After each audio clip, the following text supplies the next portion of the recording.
Hey guys, I'm glad you stopped by. So today, for dessert, I know I said yesterday that I had a hankering for a cake, and I got one in the works, so I think it's going to be a doozy. But today, I ran across something else that I thought just sounded absolutely amazing, and that is a chocolate and banana custard pie. It came from Southern Living, I think. I don't know. It's another one of our in the box recipes, and it came from Southern Living. I don't know what year, which magazine month, but somebody took the time to tear it out, which means there has to be some validity to it. Plus, I mean, reading through it, it sounds really good, and I thought, why not? Let's give this bad boy a try. I'm not really changing anything on it today. There's one thing I'm going to do different. Now, it calls for a pie crust, store-bought, in this case, but I'm going to make my own. Well, we're going to make our own. And if you remember a while back, I think the last time we made pie crust, I used vanilla extract in the pie crust as part of the ingredients instead of using all water. Well, this time I'm going to do not only a little bit of vanilla, but we're going to put a little bit of banana extract in there too. I finally found a use for the banana extract I've had hiding up in my cabinet forever. That I think will help enhance those flavors just a little bit more. I'm really kind of excited to try this. Now, that being said, if you're new and this is your first video, welcome. Glad you stopped by. If you're returning or one of our new subscribers, welcome back and thank you. I appreciate that. Don't forget to like, subscribe, and share. That keeps us out in the algorithm, right? Comments, always welcomed. I'll ask you to be polite. So, I mean, you don't have to agree with me or anybody else. Just be polite. That's all we ask, right? That way we have good conversation. I did have somebody comment a while back that you couldn't really be here for conversation because it was kind of one-sided. And my response to that before she got rude and I blocked her was, that's what the comments are for. We all have asked anybody that's on my comments regularly. We have some pretty decent conversations at times. So, that being said, we are here for conversation, comments. I'll ask that you be polite. But anyhow, I will give you all your measurements in cups, tablespoons, teaspoons. We're also going to do grams and milliliters. That way, no matter where you're at, we can all play along, right? So, why don't we head on down here to the counter and we will get started on this. All right, I'll see you here down there in just 1 second. All right, we're down here at the counter. So, my pie crust, it's really easy. Nothing special, nothing spectacular, but I've been told, I agree with mine, so of course I'm going to think it's great, that it's really good. So that being said, and pie crust is kind of an art. It's not really an exact science. This is where art meets science. But the first thing we're going to need to do, I use my food processor, and in my food processor, very first thing off the rip is 300 grams of flour. Now this is for a single pie crust, but the only variant between a single and a double pie crust in my recipe is the amount of flour. So single pie crust, 300 grams. If you're doing a double per se, 350. But to this, we are going to add a 1/4 teaspoon, 1 gram of kosher salt. And then we're going to add 1 tablespoon, 15 grams of sugar. And it's just plain old regular granulated sugar, white sugar, same stuff you put in your coffee or your cereal, depending on who you are and where you're at. And then I'm just going to throw my lid on here real quick, and I'm going to give this a quick pulse, about 5-6 times. All right, we got our dry goods pulsed, and all that does is it'll incorporate a little air. You'll see it raise up as you go, but it also just gets it mixed up, and it doesn't take long at all. So the next thing we need to throw in here is a 1/2 cup, 2 sticks, 228 grams worth of unsalted butter. And I've got it cubed up. You was wanting fairly small pieces. Now I stick mine in the freezer so it's really cold.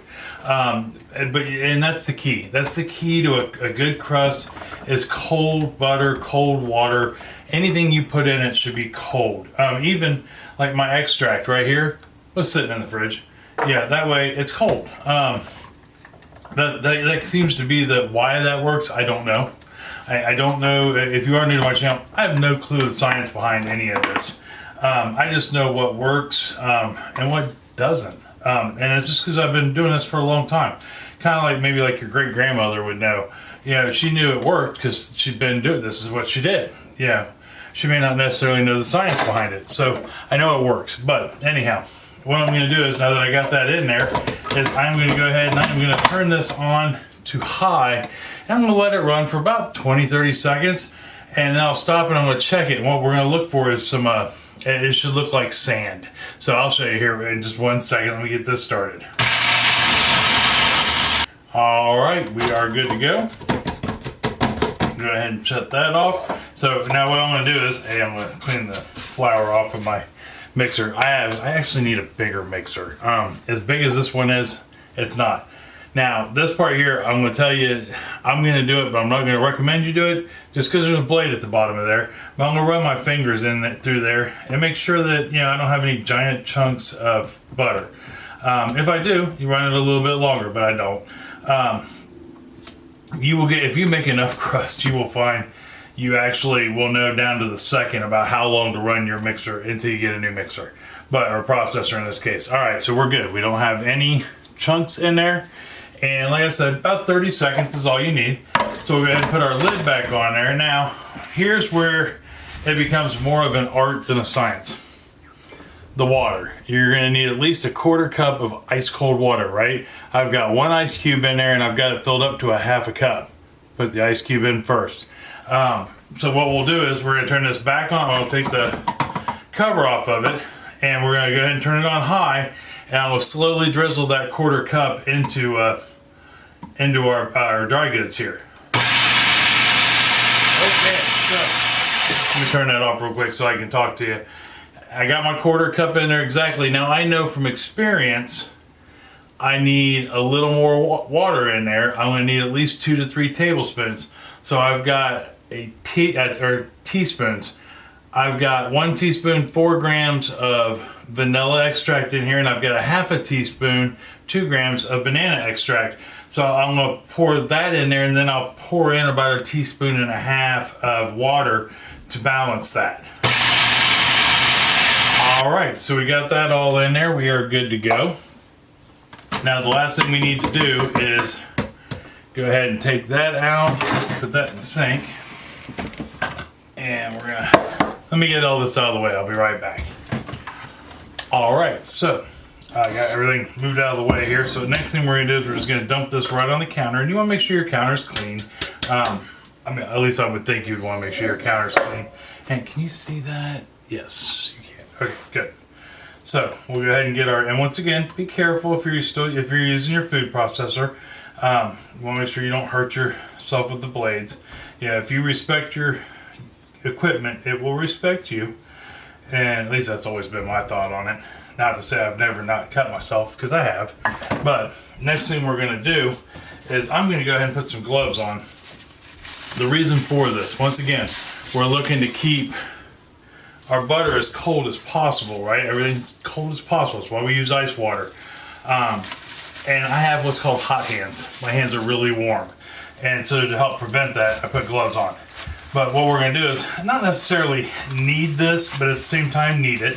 We're gonna get all our dough together so we don't have a bunch of flakiness running around, or scrap powder running around. We want a little bit of flakiness, right? That's what makes a good crust. But we're gonna go ahead and get this together just like this. Okay, so we got her together, right? Nice ball. Now, depending on, if I wouldn't have put banana in this, I would have actually weighed this and broke it down to 400 grams because I know right now it probably weighs closer to 6. And I make my pie crust real thin, but we're all right because I'm gonna make this one a little thicker since it's a single pie crust and I can. But what we want to do is, you'll notice as you are packing it to make it this ball here and get everything together, it's gonna start getting tight. It's gonna feel tight, like it's wanting to start to fight you, and that's the glutens. So we need to let this relax for a little bit. So the next thing we're gonna do is we're gonna take our satin wrap and we'll pull it out, and we're gonna just turn this into a puck. Something I learned, and I actually learned it all the years I've been baking. I've heard it one time, and it was on American Test Kitchen. somebody said that your dough, your pie crust, will roll out, well, whatever you're rolling out for that matter, will roll out to whatever form you make it before you put it in the fridge. That goes for cookies, everything. So if you want it to be round, make it round. If you want it to be rectangle or square, make it a rectangle or square prior to. And there is so much truth in that. But we're gonna make this into a puck like such. We'll go ahead and wrap it up. And what we're gonna do is we're gonna stick this in the fridge for about a half hour to 45 minutes. Now you can leave it in there for as long as 2 days. And then I always just finish forming it as I go into the perfect, well, almost perfect puck, because I get to be able to do that after 4 years of baking. But this will be good up to 2 days in the fridge. So you can make this way ahead of time, right? You could put this in the freezer for about a month. So you can make it way ahead of time. Or if you need to get an event or something like that, you want to make some pies up, there you go. But anyhow, I'm gonna get this in the fridge, and when I come back, we'll get this rolled out, par baked, and start making our custard. So I'll be right back. All right, so we have let our dough sit and relax in the fridge. It was actually a lot longer than 30 minutes, but that's okay.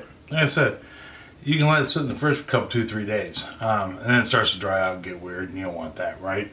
So anyhow, next thing we need to do is I already get my surface floured. I went ahead and floured the top. And if you have a small sifter like this, I recommend it for flour usage. That way you don't overuse, you don't get flour everywhere. It gives you better control. But if you don't, it's okay too. I went a very long time without going, oh yeah, I should use my sifter on that. And things turned out fine. But I thought that was kind of a cool, neat little trick. So I'm gonna go ahead and get my rolling pin out, and I'm gonna roll this out to about 1/8 of an inch thick. Okay, so we got our dough, rolled out. Now, next thing we're gonna do, because we're gonna have to par bake this, or pre-bake it, or I can't that pre-bake. We're at the bigger crust at any rate before we do anything. So next thing we're gonna do is we're gonna go ahead and get our pie crust into our pan. Now, it took me a long time to be able to pick my pie crust up like that. If you can't, you can just as easily take your rolling pin, fold it over your rolling pin, pick it up and lay it out, which is how I did it in the beginning, right? And then as I learned and got used to making my pie dough, and it became more pliable, so to speak.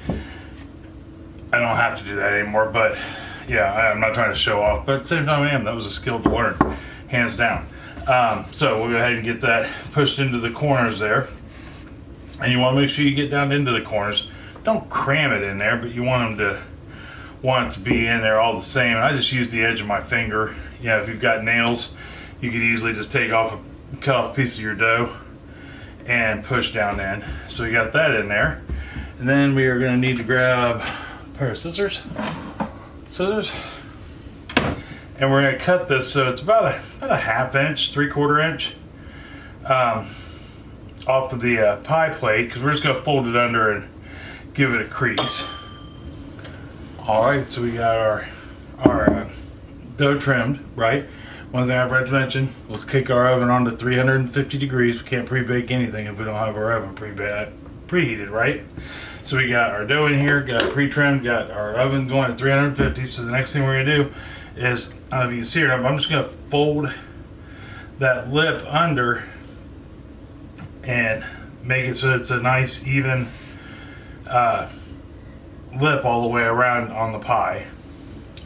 Okay, so we got our edges all together there, right? Flipped over, and we're mostly even. So now we have to decide, what do we want to do with the edges, right?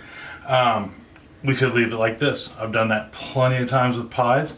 Or you could just as easily take a fork and go straight into it, just like such. Or you could go crooked, make it fancy, or you could do a slice like deal, to kind of give it that ribbon look. Or you could do two fingers like that, and then a knuckle, you know, or the exact opposite, two fingers on the outside, a knuckle in, and give it a pleated look. I think I'm actually just going to go with the side of our fork here and run it around like that.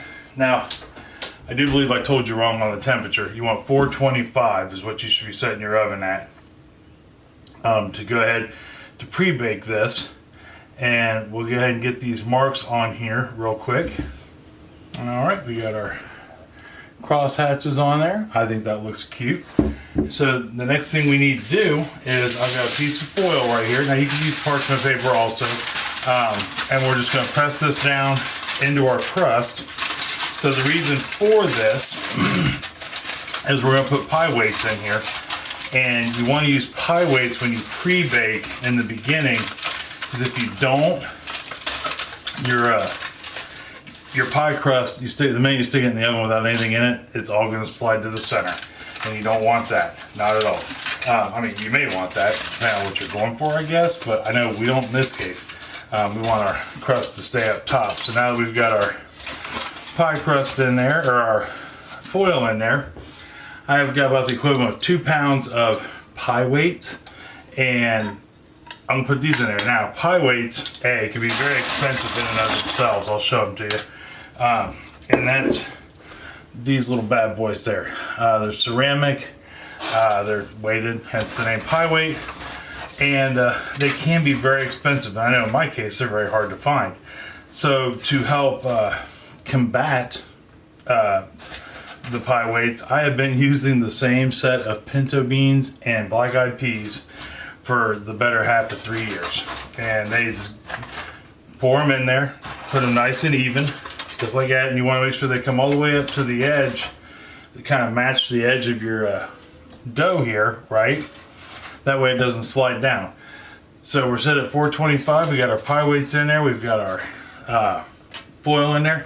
I'm going to put this in the oven for 15 minutes, just like this. I think it's 15 minutes.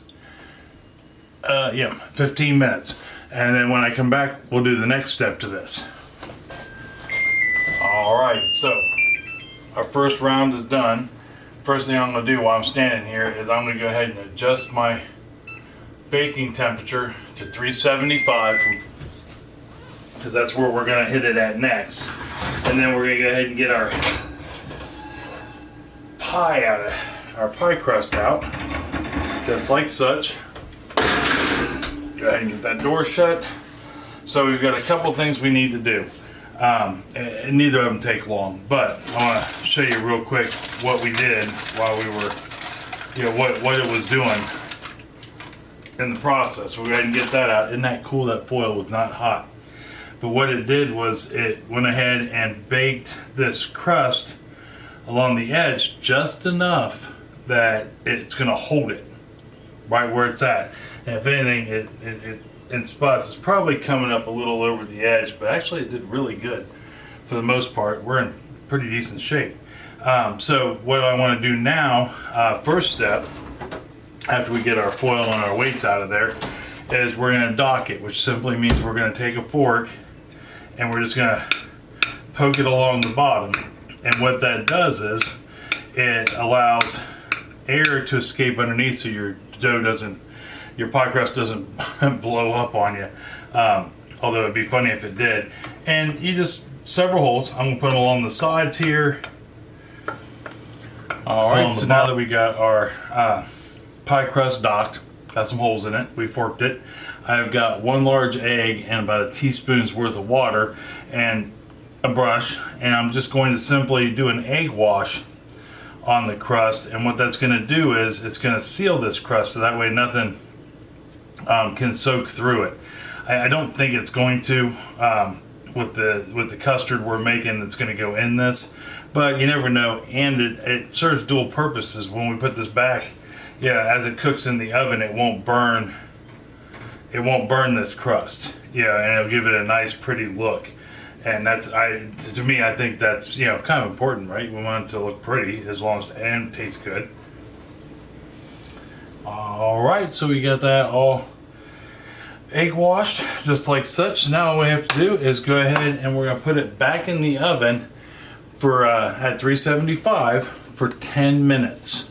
I think it's 10 minutes. Let's look. Yes, it is 10 minutes. So I'll see you back here in about 2 seconds. For me, it'll be about 10 minutes. All right, so we got our pie crust out of the oven, and I'll show it to you real quick. It's still hot as a banshee, but that's all right. We'll take a look at her. So right here we are, and I see how we got a nice golden brown on the crust.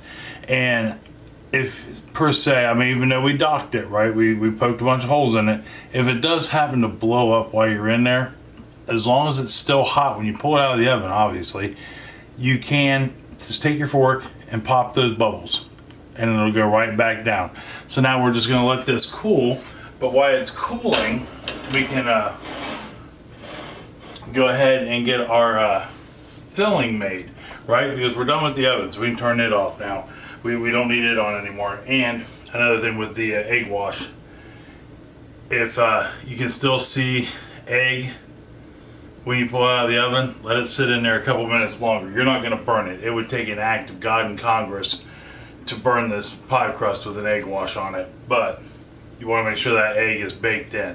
That way, yeah, we don't make anybody sick, because like I said, we're not going to so much put this back in the oven again. We are gonna put egg in our custard, but that is kind of different because we're heating it up. We're not gonna heat that up anymore. But anyhow, moving forward. Heavy bottom sauce pot, whether it's stainless steel, cast iron, a sauce pot. At any rate, and you want a heavy bottom, that way you have even heating. In this one, we're gonna turn it on first. I'm just gonna turn it on low to get it warming up, but I've got 3/4 cup of sugar, it's 150 grams. We're gonna put that in there. And then I have got a 1/4 cup of flour. Yes, a 1/4 cup of flour, which is 30 grams. We're gonna throw that in there. 1 teaspoon of salt, or 1/4 teaspoon of salt, I'm sorry, 1 gram that we'll put in. And we're gonna take a 1/4 cup, yes, 1/4 cup of unsweetened cocoa powder, or you can use Dutch processed. I mean, realistically, I know I'm sure somebody will disagree with this, but use whatever you like cocoa powder wise. But I'm using just plain old unsweetened cocoa powder. And the only recommendation I would truly make, other than use what you like, is try to use a good cocoa powder. I mean, you really, when it comes to cocoa, I know it's expensive at the moment, you get what you pay for. So we'll go ahead and get those in there, and then I'm just gonna use my whisk to get those together with real quick, like such.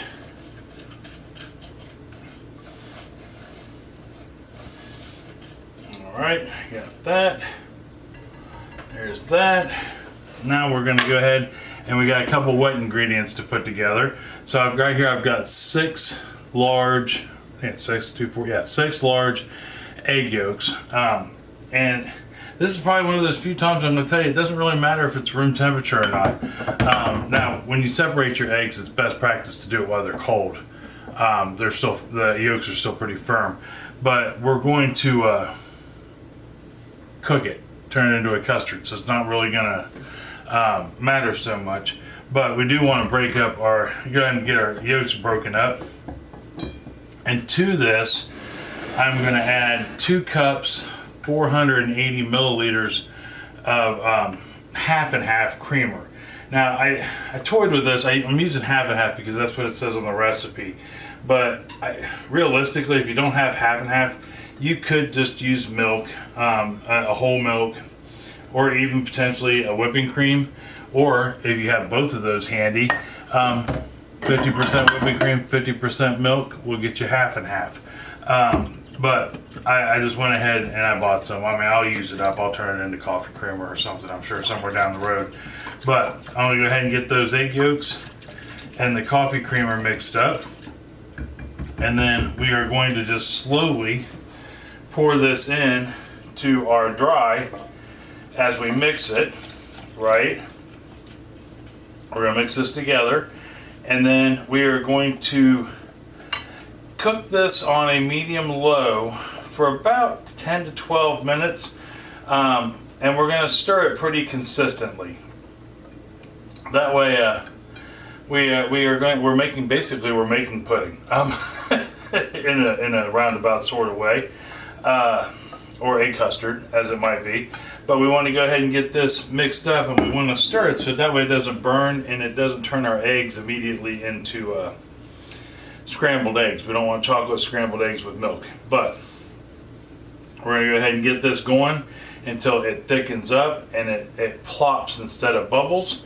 Medium low, take your time with it. You don't want to burn it. And like I said, about 10 to 12 minutes on medium low, and we should be good to go. All right, so we are to the point now where we have thickened up and we're just starting to bubble. Another thing that you could look for is see how it's kind of holding a soft peak. It's hesitant to fall off the whisk. That's pretty much what we're looking for. We are puffing. It's not really a bubble. It's more like a plop. Hear it? And we got that stiff peak feel or soft peak feel on the spatula, on the whisk, and we've thickened up visibly. So I'm going to go ahead and turn my stovetop off. Sorry, I really got stuck there for a second. And I got 1 cup, 170 grams of semi-sweet chocolate chips. You could most certainly use whatever flavor chocolate chip you like. I even thought about using a milk chocolate because I thought that would be good in here. And we're gonna stir that in. And I also have 3 teaspoons, 12 grams of vanilla. You want to wait to put your vanilla in last. That way you maintain that flavor. Yeah. Now, if you use a good true baker's vanilla, and we're gonna go ahead and take this off the oven or off the stovetop. But if you use a true baker's vanilla, and it'll say that on the bottle, you won't lose your flavor. The reason why you don't cook it in, for the most part, is because a pure vanilla, even if it's a pure vanilla, has a tendency to lose its flavor when it gets heated for a long period of time. So we put it in just like such. We got it off the oven, off the stovetop. We're going to whisk it until it's smooth and creamy, right? We don't have any chunks of chocolate left from the semi-sweet chocolates. Now, if you don't have chocolate chips, you could just as easily have a chocolate bar. If you have an unsweetened chocolate bar, semi-sweet chocolate bar available, you can break it up and put it on there. But we are there. We're going to set that aside for a minute, and the next thing we're going to do is chop up 2 bananas into slices. All right, so get these bananas sliced. Did you know, I've always peeled it from up here, but it's so much easier and consistent to peel it from the bottom, just like that. And then that way it just comes on off. No clue. But you gotta get these sliced, and we're just gonna slice these into about 1/8" pieces. I learned that, I saw it on social media of all places, but what it does is sometimes this doesn't always wanna pop, right? Well, that's because you can peel it from down there and it'll always pop. But we're going to do about 1/8 to 1/4" slices of banana. All right, we got our bananas sliced. We'll grab our pie crust, which is cool enough to handle now. Yeah, still, I mean, it's still warm, but it's not quite room temperature, but it's close. And we're going to take our 2 bananas, and those are medium-sized bananas. This recipe called for 5 to 6 bananas, I think it was.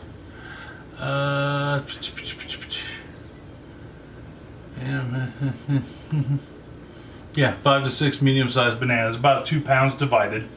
And the reason why that we're dividing it is because part of it's going to go in the bottom, and I believe some of it goes on the top.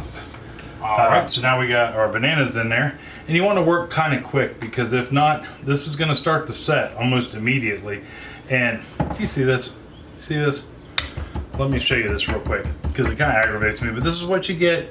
You kind of get what you pay for. But I don't know if you can see that or not, but see how that is split like that? And I only know it did that because it started to scrape the bottom of my pan. Yeah, which can be bad. You buy silicone whisks specifically for, well, not specifically for, but you know, for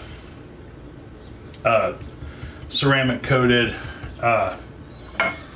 plates or saucepans, so that way you don't scratch it, right? Because you want to scratch the ceramic off of it, get it in your food, and you surely don't want that plastic in your food.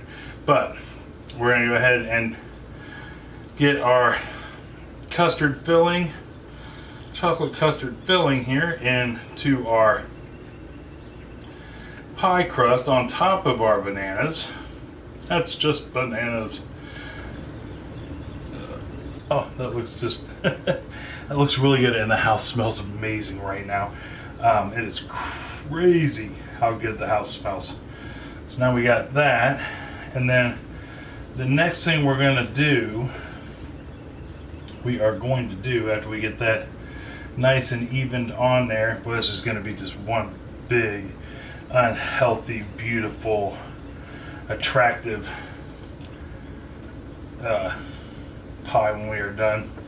And I do have an offset spatula sitting here. If you don't own offset spatulas, man, you're missing out, especially if you're going to do any kind of baking on a regular basis. But got that on there. Next thing we need to do to prevent this from getting a skim coat while it's in the fridge. Now, if it does, you're not at a complete loss, so to speak. You can peel it, literally peel it off. But to help prevent that, we're going to take some plastic wrap and we're going to stick it directly on there now while it's still hot. That way we don't have that skim coat. It won't have a chance to do its thing. And we're just going to simply press this down onto it. Don't worry, it won't stick, I promise. We've done this with several custard pies. This is pretty much a standard for custard pie. And I'm going to take this and I am going to put this in the oven, or in the oven. About special, in the fridge, and we're going to put it in there for 8 hours overnight. Which, if you didn't know that, overnight is 8 hours. So if you ever read a recipe, it says overnight 8 hours, and you'll be good to go. So when I come back here in like a millisecond for you, it'll be 8 hours later, and we can make the whipped topping. It's going to go on top of this and have a piece. So I'll see you here in just a second. Okay, so pie's been in the fridge now for about 8 hours, maybe 9, and we're getting ready to pull it up. But before we do, I want to make the whipped topping that goes on top of it. Now, this is a basic whipped topping, and I am going to add one more thing to it that they didn't have in the ingredients list and instructions on this original recipe, and that's cream of tartar to act as a stabilizer so it'll last more than this evening. It'll give it about a 3 to 4 day run before it finally starts to break down. But in our stand mixer, or hand mixer for that matter, I have got 3 tablespoons, 45 grams of just regular old granulated sugar, right? I'm gonna go ahead and get that in there. And I'm gonna put in a 1/4 teaspoon, about 1 gram worth of cream of tartar into that. And then the last thing I'm gonna put in there before we start whipping is our heavy cream. Now, with heavy cream, you wanna make sure it's cold. If you can stick this all in a freezer for a minute and then take your whipping cream out of the fridge, it'll help it whip faster and more efficiently. It'll whip even if you don't have that and this has been sitting out 10 minutes.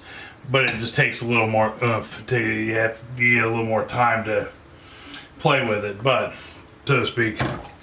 But now what we'll do is we're going to start this out on a medium, and then as it starts to form and stiffen up and hit about soft peak, then we'll turn it up to high and let it run until we're almost to stiff peaks.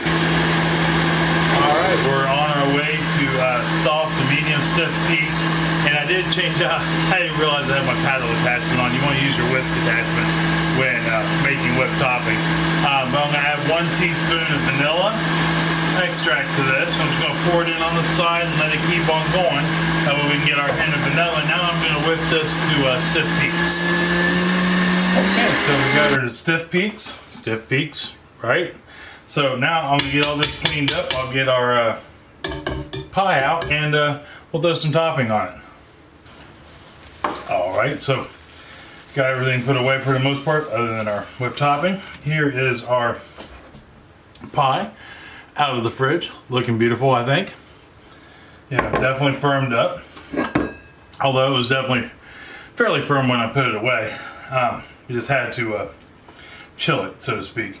So there is, get our whipped topping on here and we can get that spread out. So in all my rush, I neglected to cut up the 2 bananas that go on the top here. So I'm gonna go ahead and swipe this off real quick and get 2 bananas cut up so we can place them on top of the chocolate pudding, or the custard. So give me just 1 second. Okay, now cut up bananas.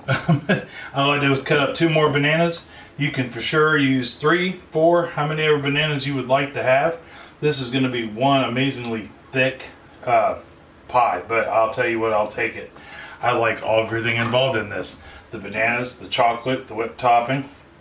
But we'll go ahead and we'll pretend that I didn't try to shove that whipped topping on there first. Get our bananas on there. Okay, so now that we got our bananas on there, wasn't that bananas? Now we'll go ahead and put our whipped topping on and get it smoothed over the top so it looks nice and pretty. All right, and there we are. Now, there were some options as far as leaving the top like it is, which is what I'm gonna do, because I don't have any chocolate shavings. I don't have any chocolate to shave at the moment, which is okay. But we could also just put chocolate chips on the top, right? I think it would look really pretty. Just sprinkle it on the top, some mini chocolate chips. But I think we're just gonna leave it like it is at the moment. So what I'm gonna do now is we're gonna cut a piece and see how it turned out. Okay, so I got our piece cut. And as always, I'm a horrible first piece cutter, but that didn't turn out too shabby. That is screaming, holy cow, I'm gonna have diabetes by the time I get done eating that piece, but I don't care. So, and it's set up nicely, right? You can't argue that, not one bit. So now, all that's left to do is give it a try. So let me grab a spoon, or a fork, spoon. This will be the one time, although realistically, why not? A spoon would work good with this. This just looks dangerous, but let's give it a try and see what happens.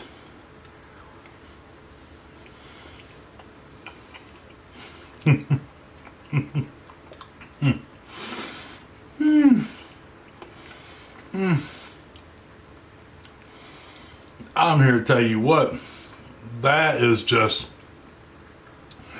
whoo, oh my, oh, that is amazing, just amazing. This is prettiest girl at the dance amazing. Or cutest guy, depending on who you are and where you're at. But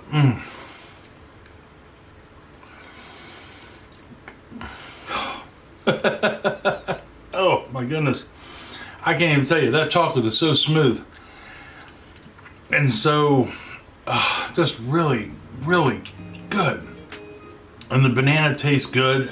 It balances it well. I will say this, I can't really taste the banana flavoring in the crust.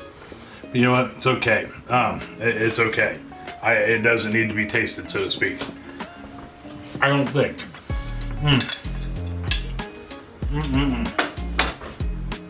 That, my friends, that's a good dessert. Super simple to make. Super simple to make. The hardest part about that whole dessert is waiting for it to solid up and cool down in the fridge. Give this one a try. You're not gonna be disappointed. Not gonna be disappointed at all. That I guarantee. Let me know if you do, or let me know if you have something similar to it. I was thinking of all kinds of different custard / pudding and fruit ideas for pies. While this was chilling, the possibilities could be endless. But either way it goes, let me know if you do try this, or if you have a recipe of your own you'd like to try. You can leave me a comment down below. Facebook group. As always, we got the website that you can email me from, send me a note from. You also got my Facebook business page. I mean, there's a million ways to get a hold of me if you need to.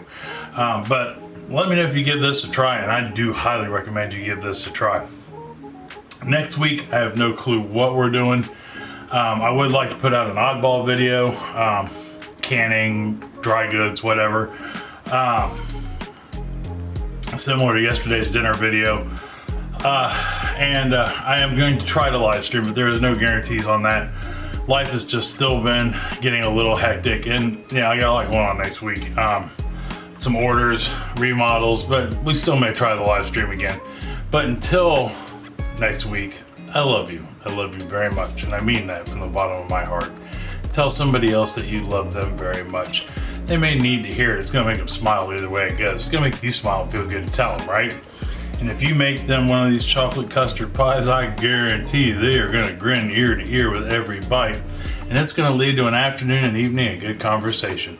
There's enough there, you can invite the neighbors, rekindle an old friendship, guy walking down the street, give a piece to the mailman, and still have a piece for breakfast the next morning. So, until next week, when I see you again, I love you, and I'll see you later. All right? Bye-bye.